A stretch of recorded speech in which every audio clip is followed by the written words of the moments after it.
Welcome to this live stream from First Unitarian Church of Des Moines. Our mission is to love radically, grow ethically and spiritually, and serve justly. We invite you to visit our website at www.ucdsm.org. It's a great way to explore all that our church has to offer, from adult programs, to religious education, to social justice work, and more. But the best way to know us is to visit on a Sunday.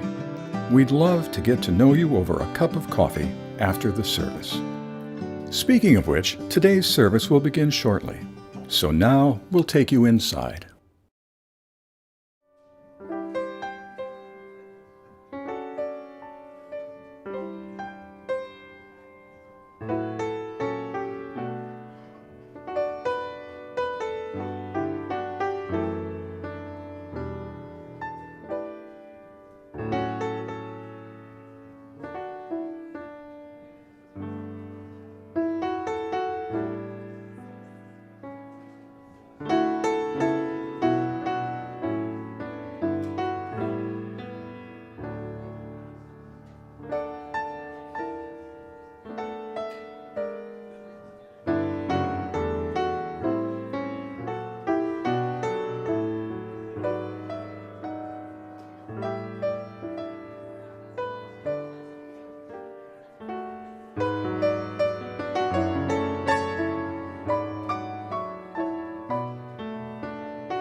Hear these words from Michelle Collins.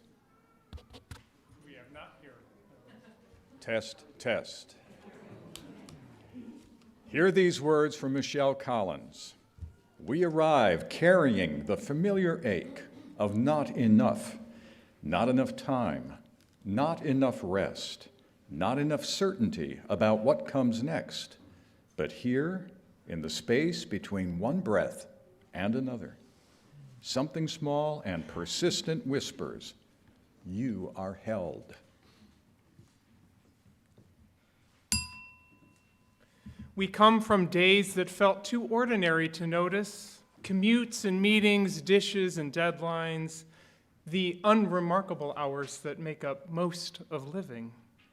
But buried in the mundane lie small miracles we walk past without seeing.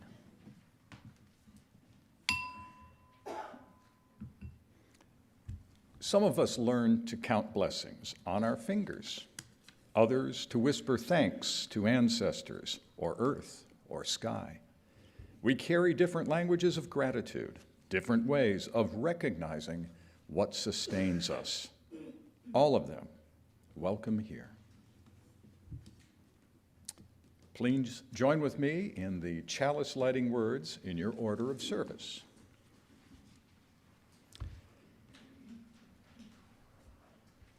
At times, our own light goes out and is rekindled by a spark from another person. Each of us has cause to think with deep gratitude of those who have lit the flame within us.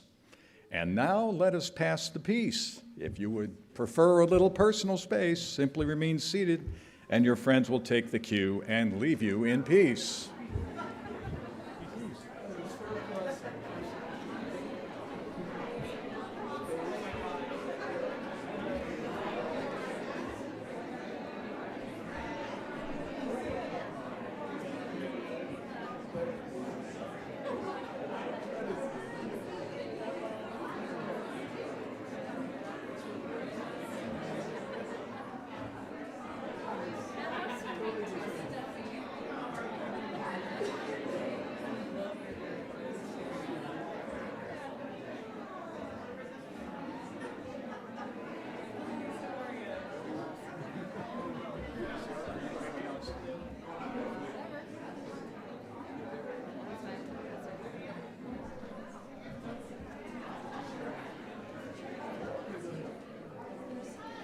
And if you would like to remain standing in body or spirit, our first hymn is number 1010, We Give Thanks, in the teal hymnal.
Good morning.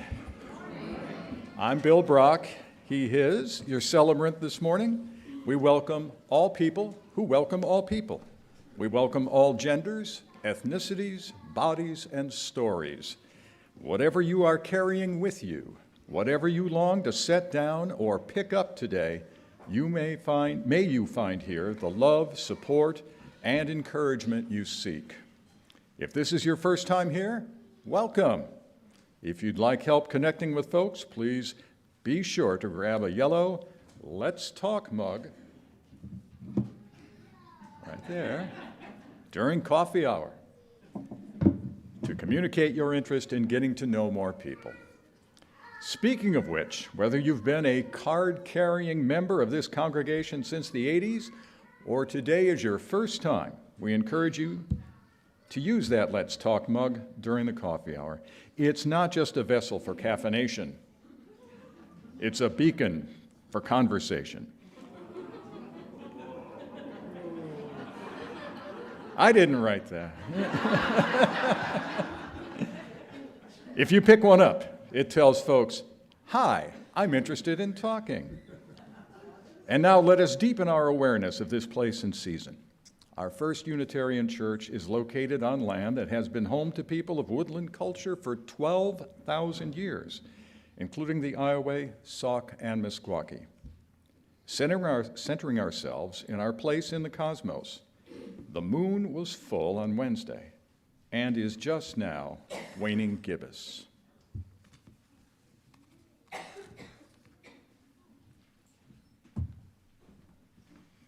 As Unitarian Universalists, we don't have a formal statement of belief or creed that we all must subscribe to.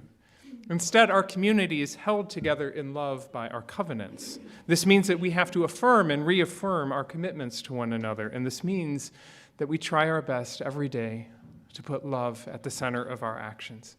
I invite you to join with me in speaking together our First Unitarian Church of Des Moines bond of union.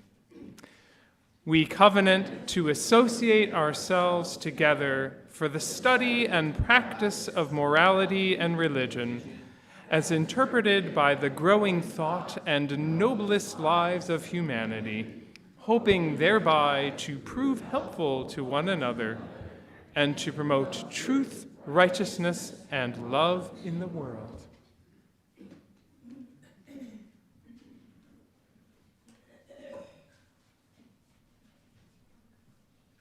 Our next hymn is number 128 in the gray hymnal, For All That Is Our Life. If you would like to rise in body or spirit. Verses 1 and 2 only.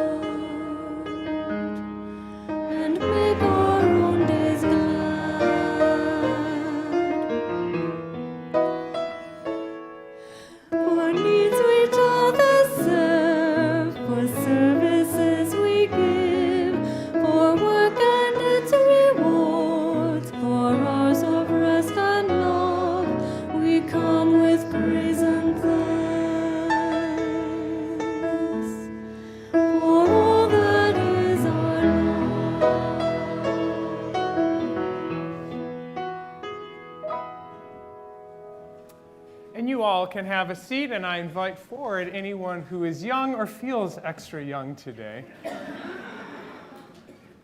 We need a quorum in order for this to work.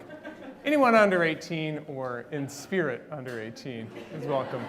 Now, thank you. It always takes the starter. Now, here's the bad news. I don't actually have the book today, but the good news is the pictures are up here. So this is a story that has a very not subtle message. So I trust that everyone in the room will get it by the end. This is called The Gratitude Jar. Do you see that right there? And that girl's named Mina. This was written by Katrina Liu and Bella Ansori. So the pictures are there, and my voice is here.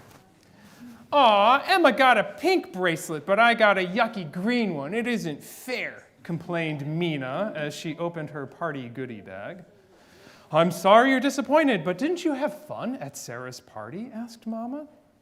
Yeah, but Sarah's house is so much bigger and nicer than ours. She even has her own room, and I have to share mine with Leah.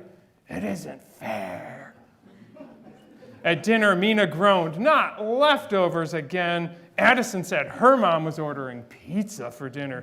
It isn't fair. You'll catch the tagline here. The next day, Mina stomped home after school and let out a big sigh. Jackson showed us the coolest seashell from Hawaii during show and tell. He got to go on an amazing summer trip while I had to stay home. Everybody, it isn't. There you go. It's subtle. Mina carried a big glass jar into the room. Get out your most colorful paper, glitter, and glue. We're making a gratitude jar, Mom announced. What's a gratitude jar, said Mina. Well, it's a special jar that reminds us of the good things in our lives. Every day we'll write or draw one thing we're grateful for. Do you think you could do that this week? Maybe. And then we're going to drop that paper into the jar. It could be the yummy pancakes we had for breakfast, or that we have a warm bed to sleep in, or that we get to spend time with friends. I'll start, said Mom. I'm grateful for the sunny weather so we can have our picnic tomorrow. Now, how about you give it a try? Mina thought for a minute. I can't think of anything. Well, here's a tip, said Mom. Think of a person or place or a thing that you love or enjoy. I've got one. I'm grateful for Leah, my little sister, even though sometimes she takes my toys. As she gave her little baby sister a squeeze. Excellent, said Mom. On Thanksgiving Day, we'll take them all out to read, and then we'll see just how lucky we are. Well, I'm going to decorate it with lots of colors and shiny sparkles. This will be the most beautiful gratitude jar anyone has ever seen, said Mina. Now, Mina thought about all the things she was grateful for. They had a lemon tree in their backyard that they could use to make fresh lemonade. They took trips to the local library, and her grandma made delicious handmade dumplings. But she was especially thankful for her family. Even though they didn't have as much money as some of the other kids, they had more love than anyone she knew.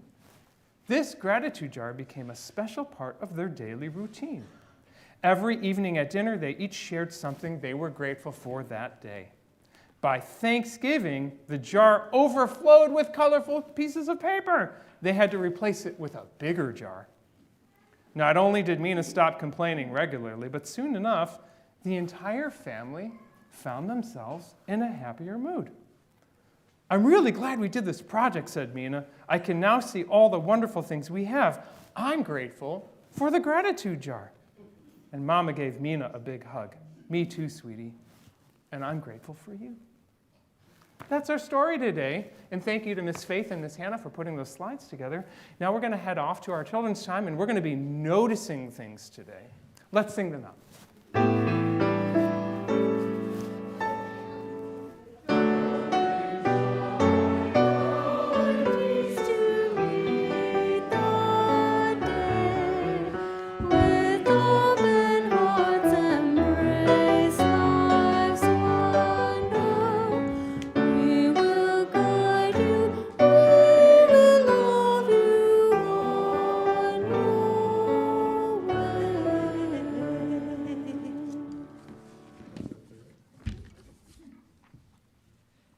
Good morning.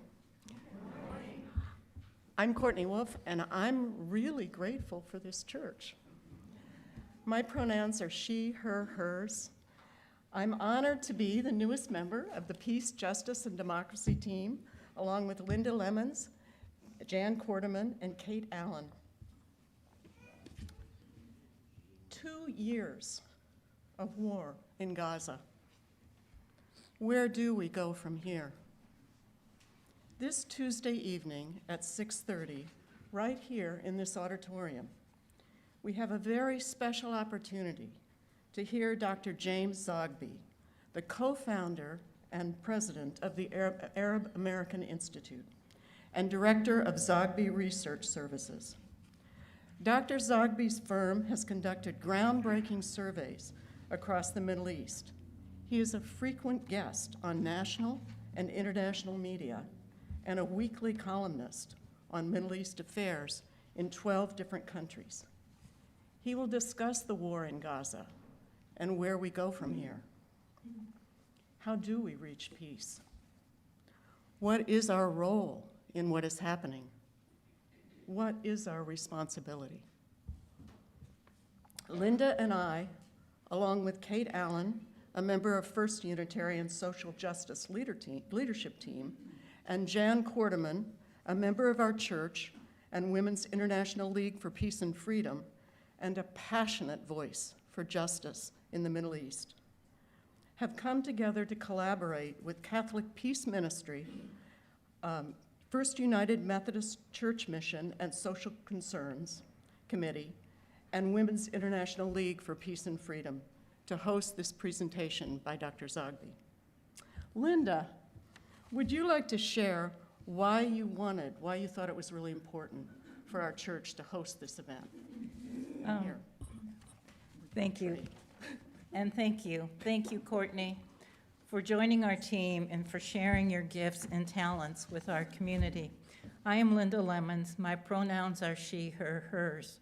First Unitarian has been my ethical and spiritual home for over 37 years. Our Peace, Justice, and Democracy team, with the support of our congregation, will be offering our ethical and spiritual home and building connections at the individual, congregational, local community, and international level. Together, we will be practicing peacemaking from a restorative justice lens and deep listening skills as we hear about the suffering and remain open to our own transformation. As each of us as individuals answer what we have to offer, what brings us joy, and share those gifts in community, we bring forth a new story and experience change. At a global level, we are witnessing violence, deep suffering, authoritarianism, imperialism, and militarization. At the same time, doorways are being offered to practice our UU values of justice, equity, transformation, pluralism, interdependence, and generosity. with love at the center, holding them all together and helping us build relationships with others. If you believe in your ability to practice self-care, the importance of community, and of creating pathways to practice peacemaking skills to bring forth new understandings, we invite you to join us. The event will be live streamed, so if you cannot attend, or if you would feel more comfortable watching it from home, you are welcome to do so. If all goes as planned, the recording will be saved on our church channel and shared with others. There's a flyer in your bulletin here that gives you more details. We are looking forward to having you join us Tuesday night at 5 p.m. in Griffin Hall for appetizers and community. Dr. Zogby's presentation starts at 6:30. You are welcome to come just for the presentation. Thank you all.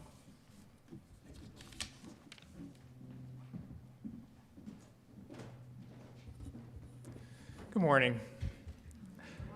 I haven't introduced myself. I'm the Reverend Steve Seek. I use he, him pronouns, and I'm grateful to be your minister.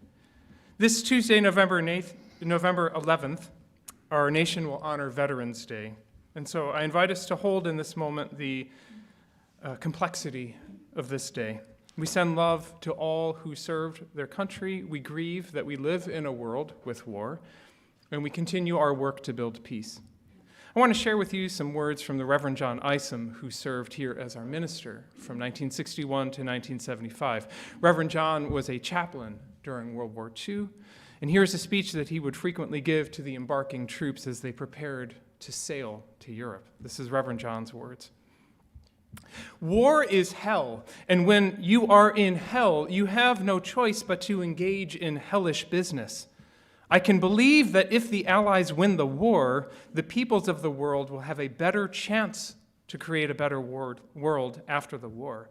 But I must make clear, I will not try to do the impossible. I will not try to justify our military activities by the ethics of the Christian religion or any religion. No soldier will ever hear me claim that God is on our side or that our cause is altogether just or that God hates our enemies. I cannot pretend this is a holy war.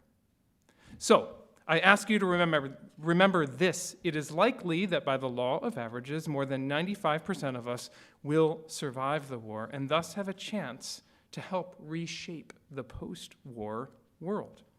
I encourage you, while you are engaged in the hellish business of fighting the war, to be preparing yourselves intellectually and ethically to engage in the constructive business of creating a decent human world once the war has ended. If good is to come from this war, it will be that the hellish lessons we have learned and the losses we have suffered will propel us to return home to build a better world for our children and for children everywhere. So spoke Reverend John.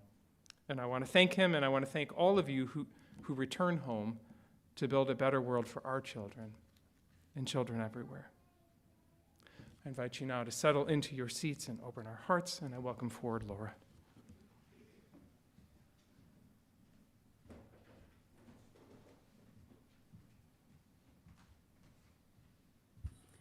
Good morning. I'm Laura Berardi, she, her, a pastoral care associate for this congregation. Sometimes we experience big changes in our lives, and we need a good listener to talk to. If you are feeling overwhelmed, lost, or alone in your grief, please call the pastoral care team. You can reach out to us at pastoralcareteam@ucdsm.org. You can also request assistance or submit a joy or sorrow through the Caring Community page on our website, or by speaking to me or any member of the pastoral care team. In this community, we hold it all: joy and sorrow, laughter and tears, and everything in between. Here's what's been shared this week. I want to start by sharing a joy, and I meant to keep a better eye out for them, but because they weren't here last time we announced it. We share in the joy of Hannah Rose Iliff and Ben Slavinsky, who were married by Reverend Steve Seek on October 25th, surrounded by there they are, hello, by the love of family and friends. We offer our warm congratulations to you both.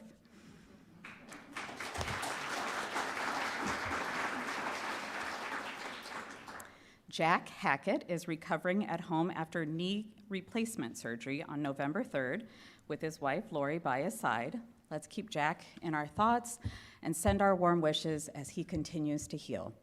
You're invited to sign a card for him at the pastoral care desk after the service. We have a sorrow to hold for former members, the DuBose family. Amanda DuBose is in the hospital and on life support. She recently had COVID. She had apparently developed a blood clot, which caused an embolism in her lungs, which caused a heart attack. David reached out to let several of us know and asked that it be shared. They need all the love right now. We have a card for them as well, and I have copies of their address in New York State at the desk. As we hold those close to us in our thoughts and send them good energy, let us continue to also remember our neighbors, young and old, who are struggling with ongoing disruptions to the SNAP benefits that help them feed themselves and their families. Last week, food pantries throughout Iowa experienced record demand, with long lines and growing concerns about how they will continue to meet the surging need for food. May we continue to give what we can, our money, our time, our care, so that all in our community get the food that they need and deserve.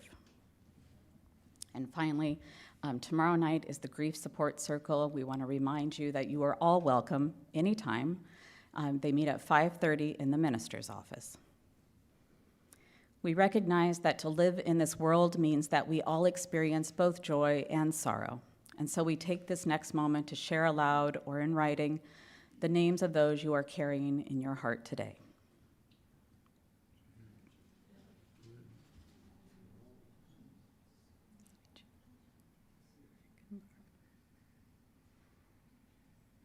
We light 3 candles this morning. One for the joys and sorrows shared aloud, one for those shared in writing, and one for those held silently among us. Please join me in a minute of silence.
In this month of nurturing gratitude, let us recall Albert Schweitzer's words.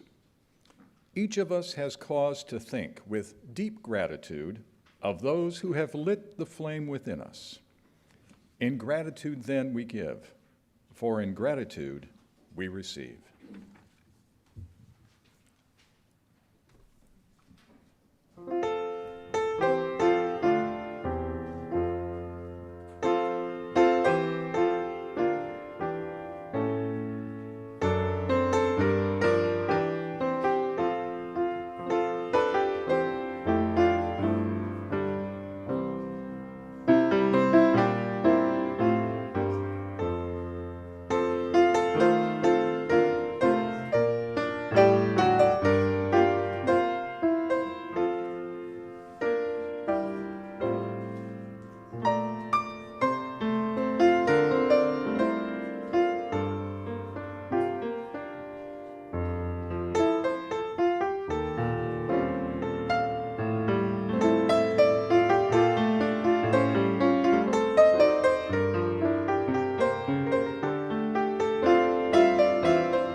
You may recall the NBC sitcom My Name is Earl that ran for 4 seasons in the mid-2000s. Earl is a loser, a petty criminal, pretty much a lowlife, who decides he's had enough of life as he's lived it thus far. He knows he has to change. He makes a list of everyone he's ever wronged, and immediately after he does a good deed for one of these folks, he wins $100,000 in the lottery. Finds this old ticket that was in a back pocket, and my gosh, it was still good. Earl decides that his good fortune is a sign that he was right to change his ways, and decides to spend those funds continuing to reach out to those he's wronged, with 4 years of zany outcomes along the way. Imagine if you could turn Earl's journey, not on its head, but maybe 90 degrees, that you decide to thank everyone who has done something beneficial for you by using your human superpower of being able to say, "Thank you. You changed my life for the better."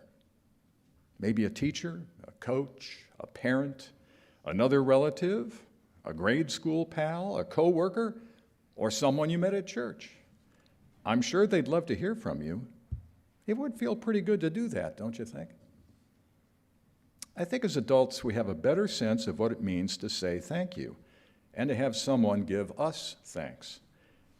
As a child, I know I heard, "Now, Billy, make sure to say thank you," at least 100 times from mom or dad, my grandparents, teachers, or other adults.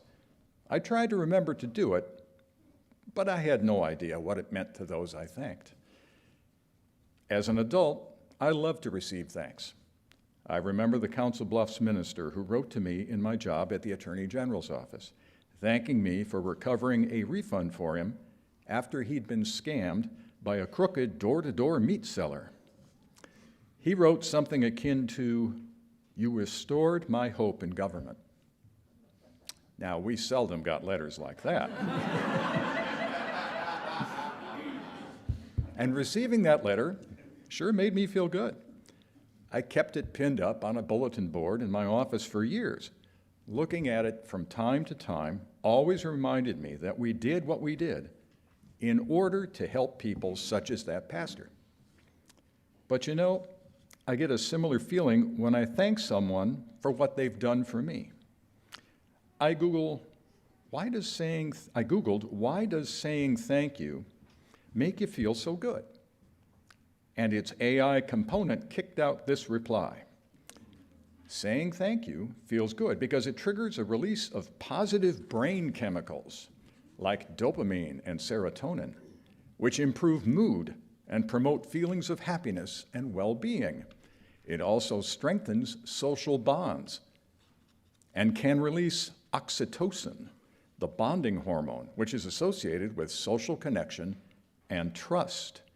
This neurochemical and social response explains why gratitude is a powerful tool for both the giver and the receiver. Okay, so we do it to get a sort of happiness high? Maybe. But I'm sure that's not what we're intending. Rather, to tell someone you appreciate what they did is, in a sense, returning the favor to others who gave you thanks. It is indeed a way of contributing to the bonding of life with other humans.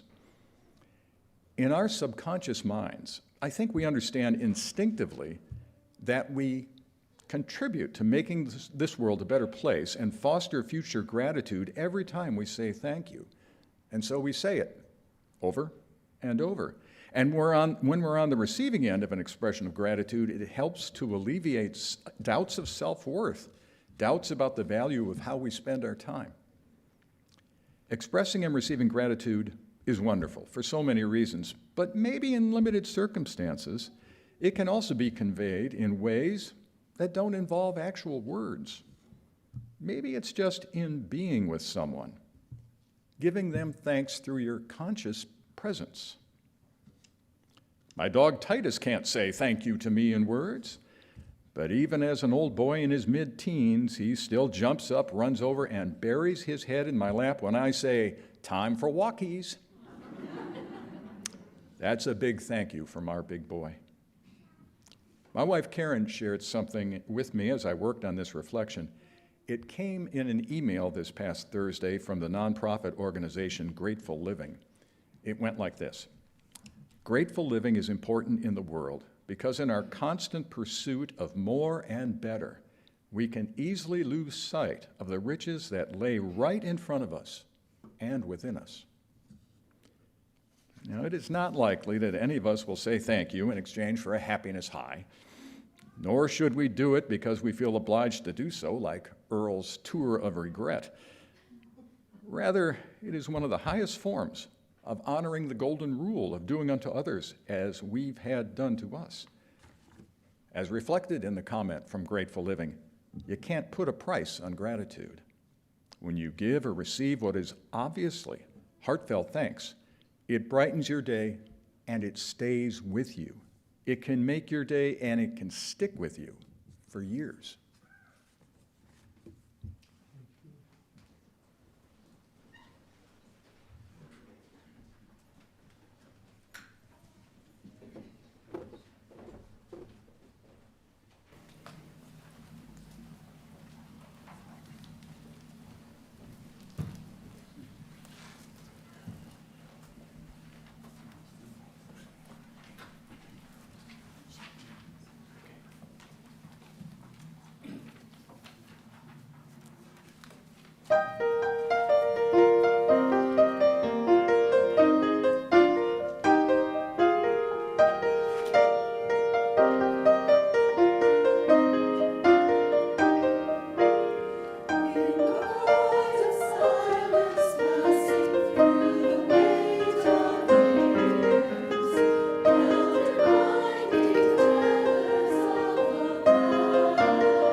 Visions of the future.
This month of November, we're talking about what it means to nurture gratitude, but I think at this point in the service, we can let ourselves off the hook.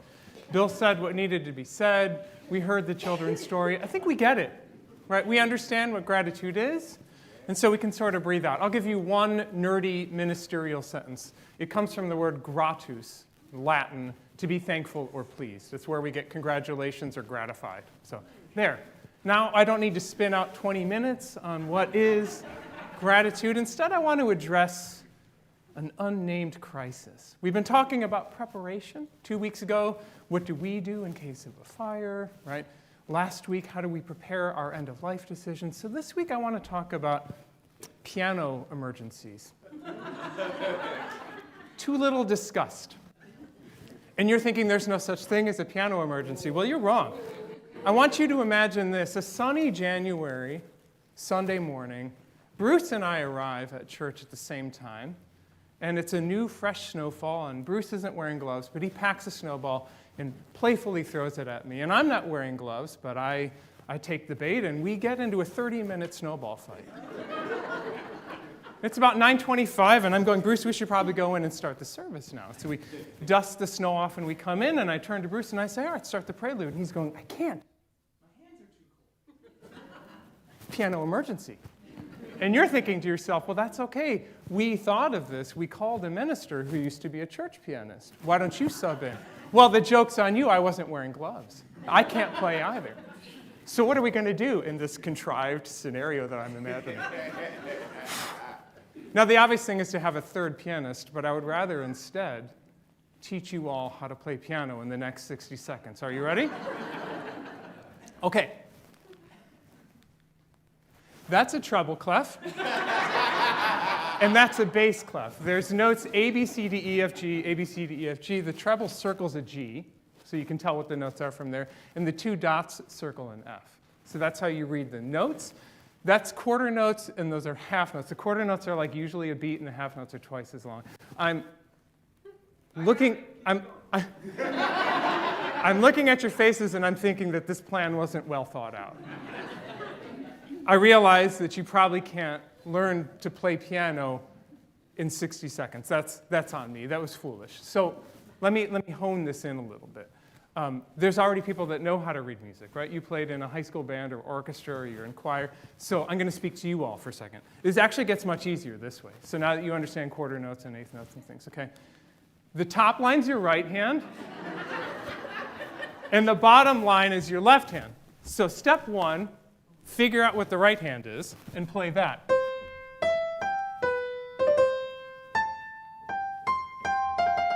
Step two is a little easier. It's just read the left hand.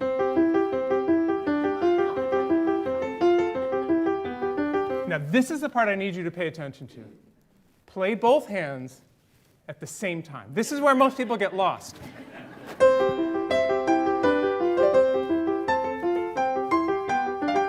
Okay? That's all you need to know. There. Now we've solved for the piano emergency in this completely contrived scenario. And you're laughing because it's absurd that that's how you would learn to play piano, right? I could talk to you for 400 hours and say, okay, on beat 3, your fourth finger plays this. I could talk in great detail, but there's no way you learn to play piano by talking about it. You got to park your butt on the bench and practice it. We could talk about gratitude for 5 years, and it wouldn't matter. It is not just a feeling. It is a practice. It is a thing you do. I want to point out that the fourth Thursday of every November is called Thanksgiving. It's not thanks thinking. And it's not what most people practice, which is thanks feeling. This is a day of feeling thankful. I like it better in Spanish. El Día de Acción de Gracias.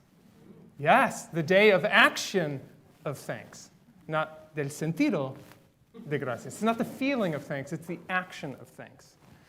Gratitude is, at heart, a practice, not just the feeling. There is the feeling when you see your neighbor shoveling your walk on that first snowfall and you go, thank you. There is the feeling when your friend stands up for you in the group of people where you pitched an idea and everyone's piling on your idea, and your friend stands up for you. That's a feeling of thanks. But gratitude is a practice. The first practice of gratitude is to notice. To notice something that you took for granted. This is the point of the book that the children heard, right?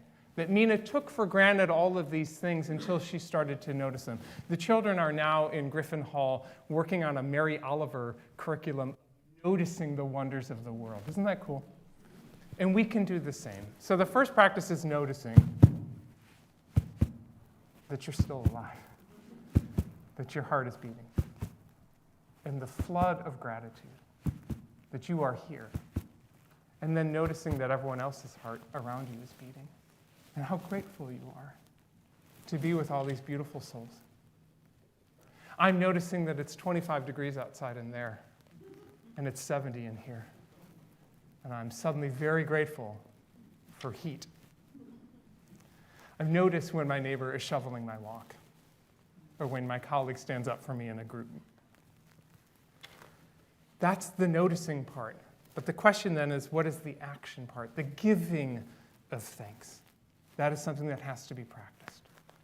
So let me model. I notice and am deeply, deeply grateful to serve as your minister. It means the world to me to be called to serve here, and I love this community. But that's a feeling. So the action is that I've purchased you all a gift. I've given everyone a thank you card. It comes with an asterisk, so don't get too happy about it. But if you didn't get a thank you card, we have big stacks of them over at the table there, and perhaps the ushers can bring some to folks that need them. And we also have some pens. So here's the asterisk.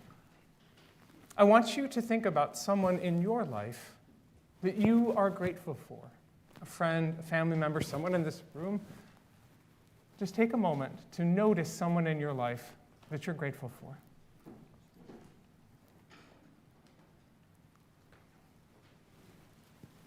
We have this opportunity to practice. I invite you to start a thank you card to that person. I invite you to start a thank you card. If your neighbor could use your help writing it, please offer your help to your neighbor. You do not need to complete the card right now, but I want you to start it so that when you get home later, you go, oh, that's right, I remember this. So I'll give you a moment to write a thank you card to someone, a practice.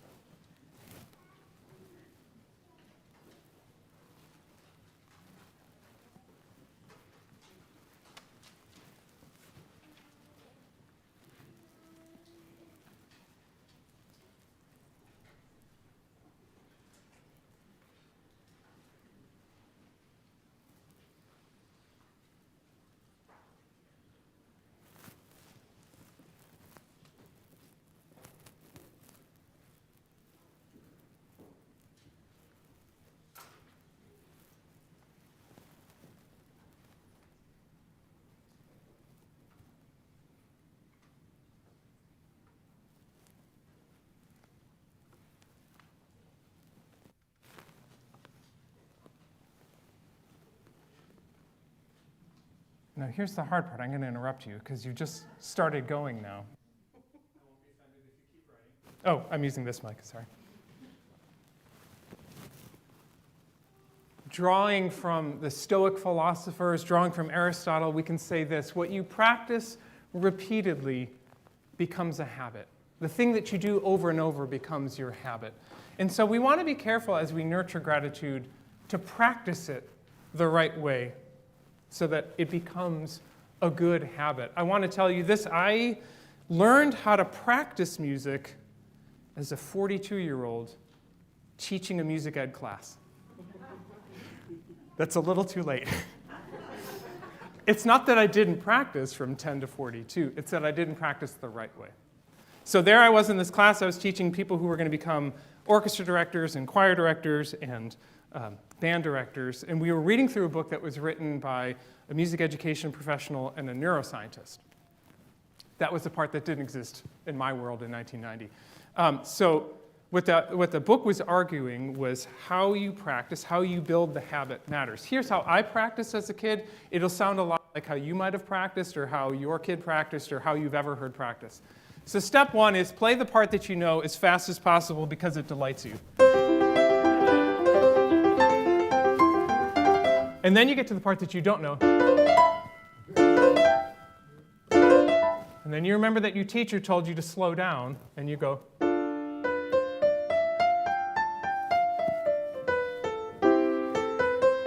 And then that gets boring, so then you go back and you go.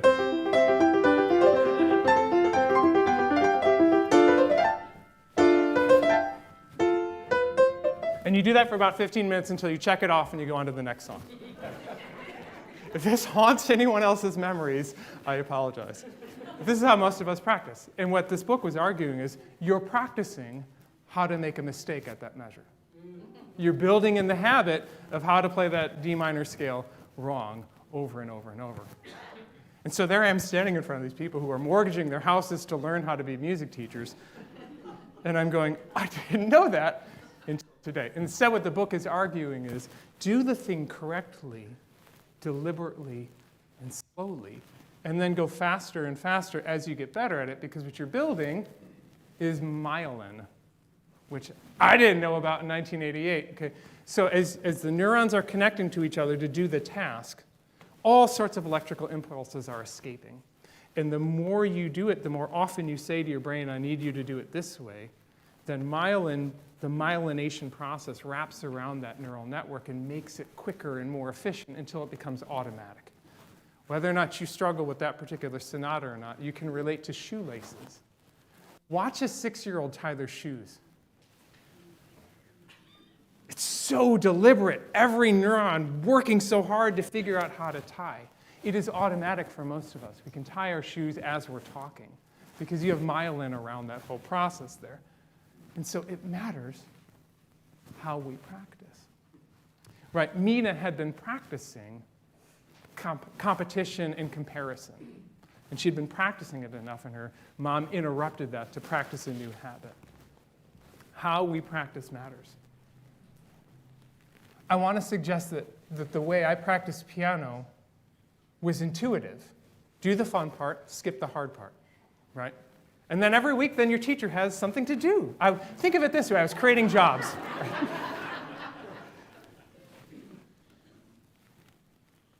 It's counterintuitive to practice it slowly, right? The intuitive thing about gratitude is this.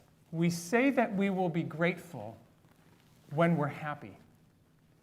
I don't feel any gratitude now, but when my health clears up, then I'll practice. I don't feel gratitude now, but when my finances stabilize, then I can be grateful. When this relationship stabilizes, then I will be grateful. But right now, I don't have any room for gratitude. I got problems. Right? This is intuitive. And the evidence is counterintuitive. It's not that we will become grateful when we're happy. It's that when we are grateful, we become happy. And this evidence is overwhelming. Here's Brené Brown summarizing her research. She writes, after 12 years of research and 11,000 discrete pieces of data, I did not interview in all of that time a person who would describe themselves as joyful or describe their lives as joyous who did not actively practice gratitude. And for me, it was very counterintuitive because I went into the research thinking that if you're joyful, then you should be grateful. That's the intuitive thing. But it wasn't that way at all. It was that practicing gratitude invites joy into our lives. And when I say practice, and this is the part that changed my life, I don't mean the attitude of gratitude or feeling grateful. I mean actually practicing gratitude. What these folks shared in common was a tangible gratitude. If that evidence is so strong, if we know that practicing gratitude makes our lives joyful, why do we not do that all the time? And I want to also just specify that for many of us, depending on our generation and culture, living a happy and joyous life is suspicious. It's a particular, yes? Okay, good. Not the only one. It's a particular Midwestern brand to that, right? And so we can substitute in a life well lived, the Aristotelian word eudaimonia, right? We can substitute in a life of purpose. So instead of thinking it as if I'm grateful, I'll be happy, if I'm grateful, I'll have a life well lived. Why don't we do that if the evidence is so overwhelming? And here is my non-expert opinion. I think our brains lie to us. I'm not a cognitive neuroscientist. I'm not a clinical psychologist. This is just a theological perspective. I want to suggest that our brains lie to us often. Often. The brain is an organ in the human body, and we know what most of the organs do. We know that the liver has something to do with metabolic processes, and the kidneys do some filtering, and the brain is an organ.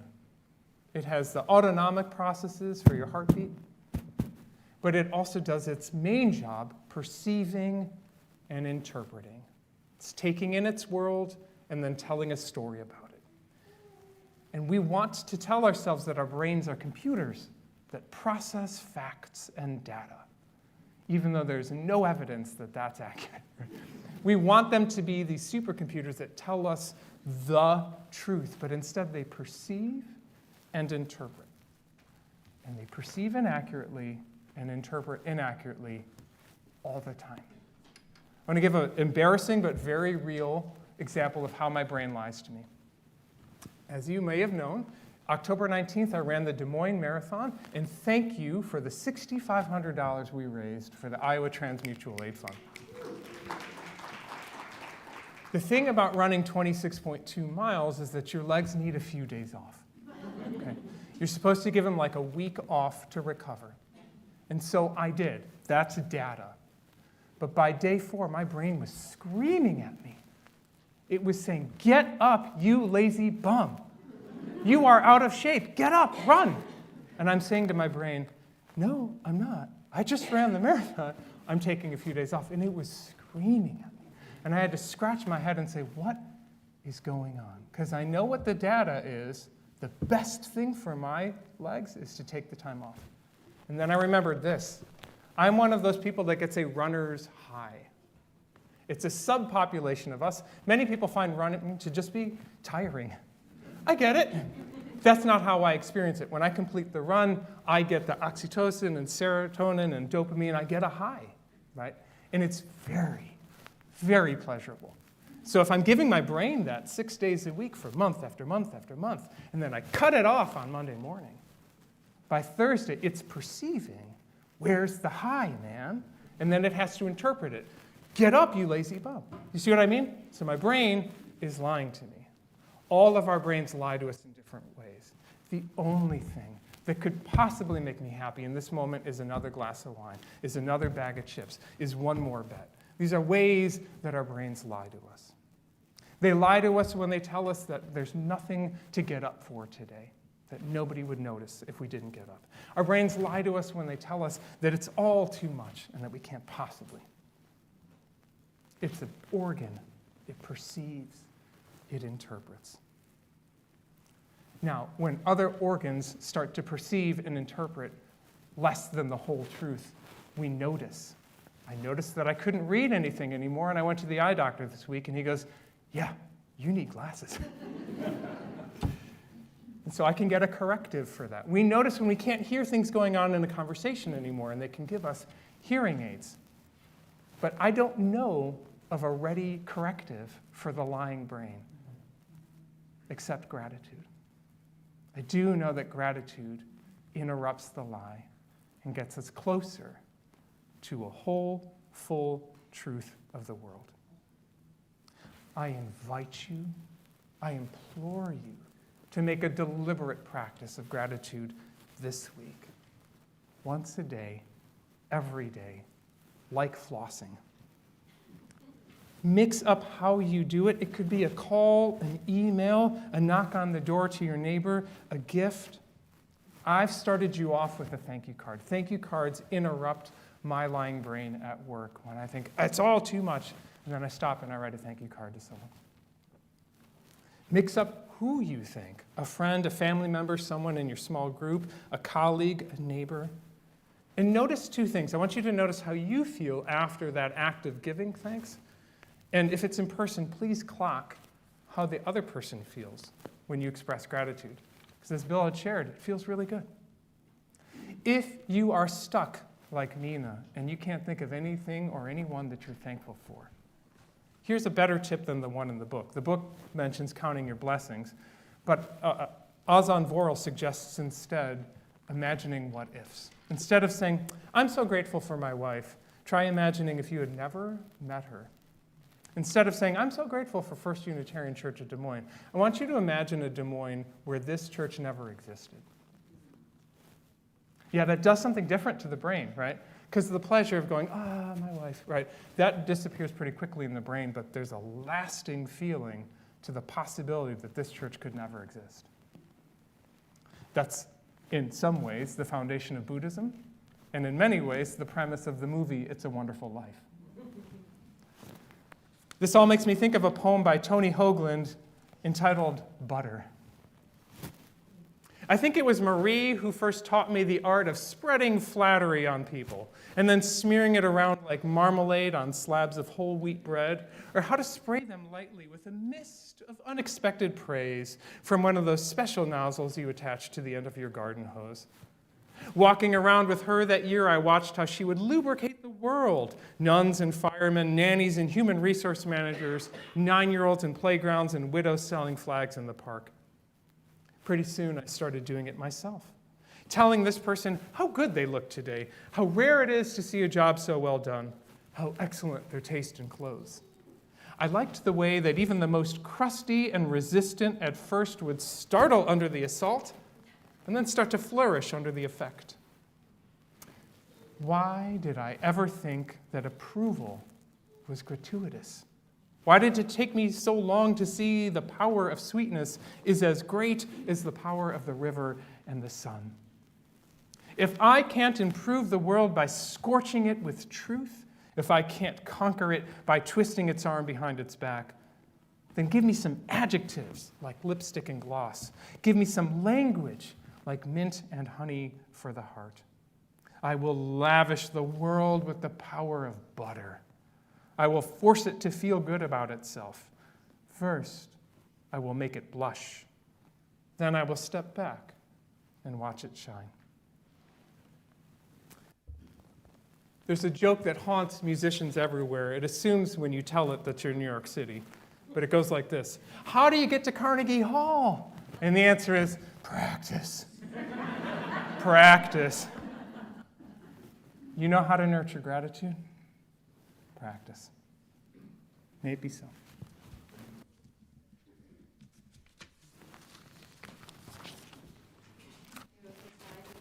If you would please rise in body or spirit for our final closing hymn, number 355. In the gray hymnal, we lift our hearts in thanks, but, plot twist, we're singing it to the tune of Amazing Grace.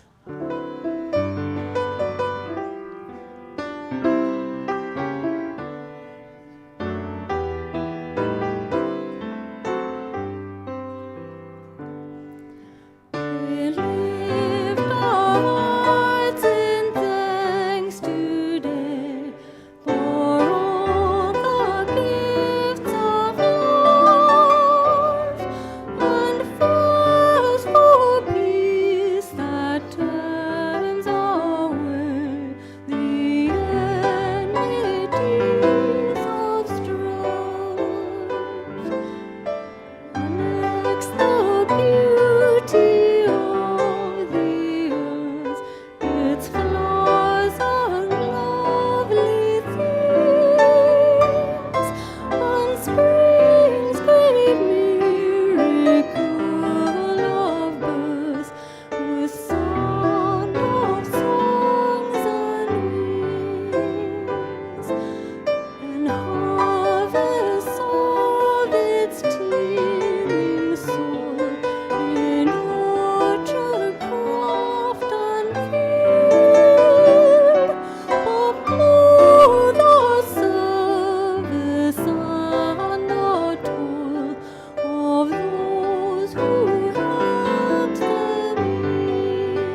please join me in saying the extinguishing chalice words in your order of service or on the screen.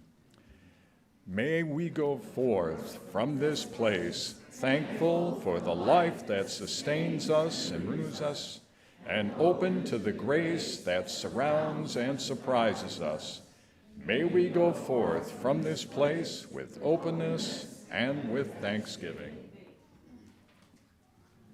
This flame is extinguished, but our gratitude continues in action and practice. May your appreciation for life's gifts translate into work that extends those same blessings to others. Go in peace.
As this live stream from First Unitarian Church comes to an end, remember that previous live streams can be found on our YouTube channel.